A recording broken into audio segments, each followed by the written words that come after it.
My favourite dictum in politics is that in politics, nothing is ever as good or as bad as it seems. And we're in the phase now where the glory of the Labor win will be overstated, as will the crisis for the Liberals.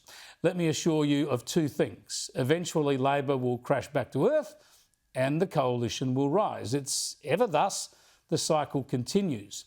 Now, that doesn't mean we overlook the historical shifts at play here. For starters, the primary vote of the major parties put together has fallen below 2/3 for the first time. This is a big moment. I think it's a long-term change too. The minor parties and independents will continue to win about 1/3 or more of the vote, meaning that while there's a majority government for now, we might need to get used to deals and coalitions, European-style politics, if you like, in the future. And there's no avoiding the problems for the Liberals.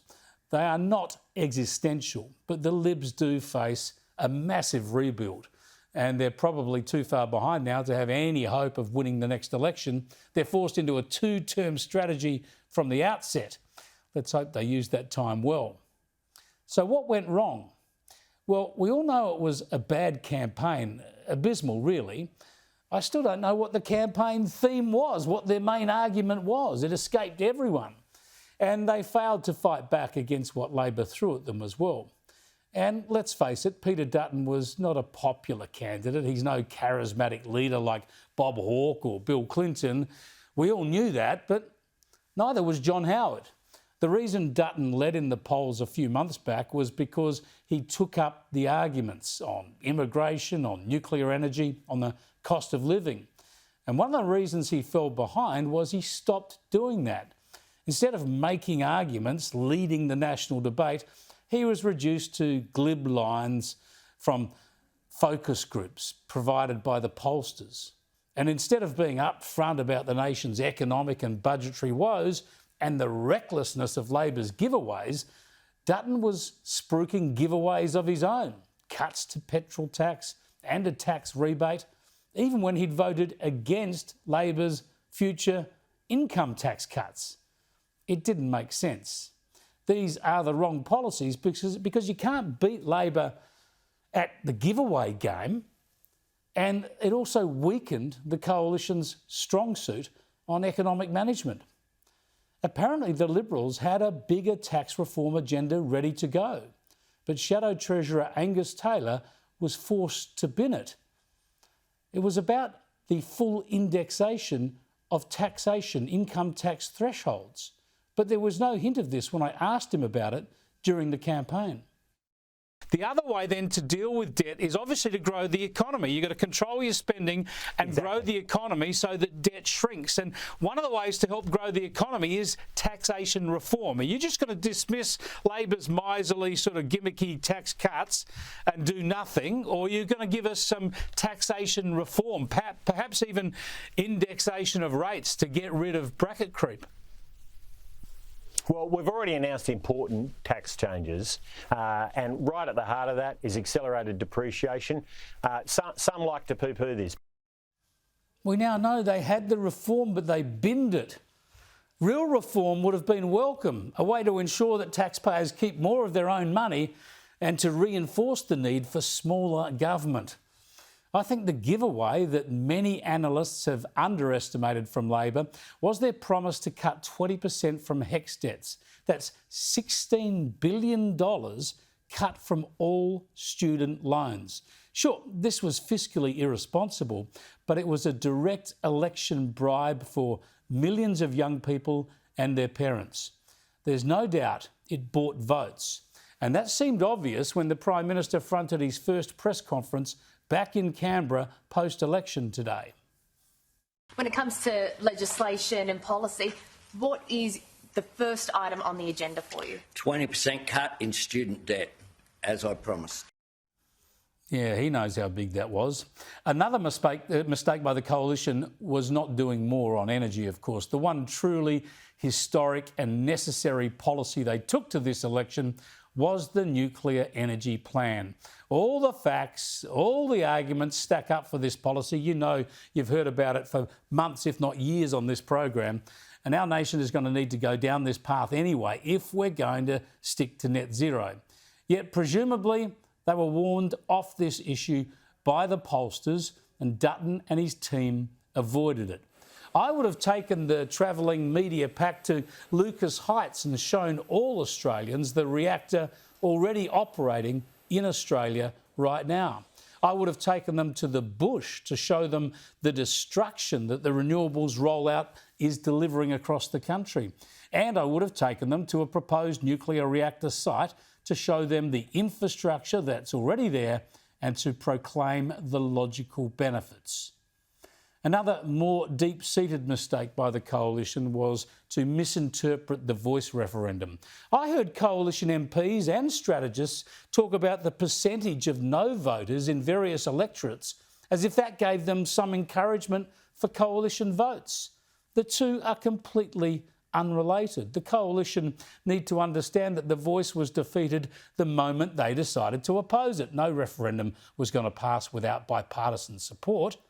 And while arch conservatives hated the voice and couldn't wait to defeat it, most Australians started off liking the idea, then drifted away because of the lack of unity and because Albanese failed to provide enough detail. Many people voted against the voice reluctantly, and they certainly didn't vote against the voice as some kind of endorsement of the Coalition. Quite the opposite. When I privately tried to convince Dutton to support the voice a couple of years ago, I warned him that if he opposed it and won, he'd confirm the public view that he's tough and negative and not a modern leader. Now, there's no doubt the referendum took some bark off Albanese, and it helped Dutton then. It certainly helped Dutton there for a while. But look where each of them is now. There's one other major factor in this election that's been mentioned a bit, but I think we're in danger of underestimating it. And it reminds me of the famous words of the late Princess Diana. Well, there were three of us in this marriage, so it was a bit crowded. Yeah, apart from Albanese and Dutton, there was a third person in this contest, and he isn't even an Australian citizen. This is Trumpian-style, fact-resistant policy making. This is Doji Dutton taking his cues, his instructions and his policies straight from the US. We don't have to adopt all of America's policies. To stop him bringing those Trump-style politics here to Australia. Echoes of Trumpian politics here in Australia. And we never, ever, ever want an American-style health system in this country. Peter Dutton wants to Americanise our local schools and local hospitals. The government is trying, including the Prime Minister this morning, to frame Peter Dutton as Trump-like. Is that an ode to Donald Trump? It is not an ode to Donald Trump. Labor is accusing the Coalition of copying its policies and slogans straight from Donald Trump's playbook. Peter Dutton's campaign to be Prime Minister is just a cut and paste from the United States. Yeah, it's so clear, isn't it, that Dutton was deliberately smeared with the Trump factor, fairly or unfairly. But the Coalition's not blameless. Some Coalition politicians and their supporters in the media have been cheerleaders for Trump, and for a while his triumph looked positive, a resurgence of conservatism and a fight back against wokeness and all the rest of it. But this has always been overdone here. Australia is just so different from the US, where we're not as brash, we're not as right-wing, we're not as tribal in our politics. And because US voting is voluntary, their politics is all about energising the base, whereas our politics is almost the opposite. With compulsory voting, it's all about winning the middle ground, appealing to the disengaged. And once Trump blew up at Zelensky in the Oval Office in March and then imposed tariffs on friends and foes alike, the gloss fell off Trump outside America, including in Australia, where undecided voters hated him. And just like it did in Canada, the Trump factor proved to be poison for Conservatives here. The dive appeared in the polls immediately. This really hurt the Coalition. Support plunged, it was an easy hit for Labor, and it put Dutton on the defensive.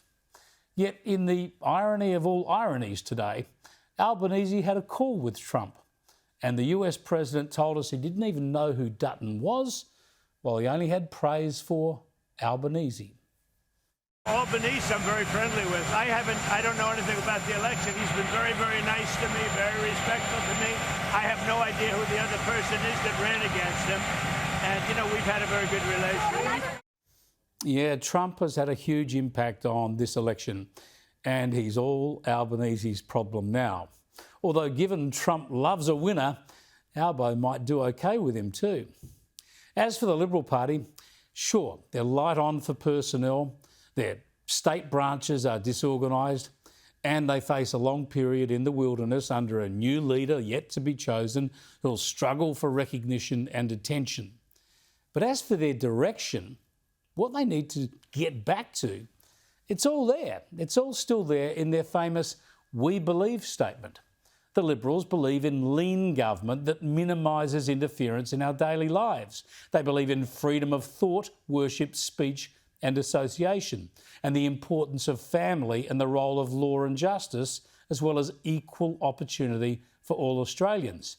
And they believe business and individuals, not government, are the true creators of wealth and employment. These are fundamental.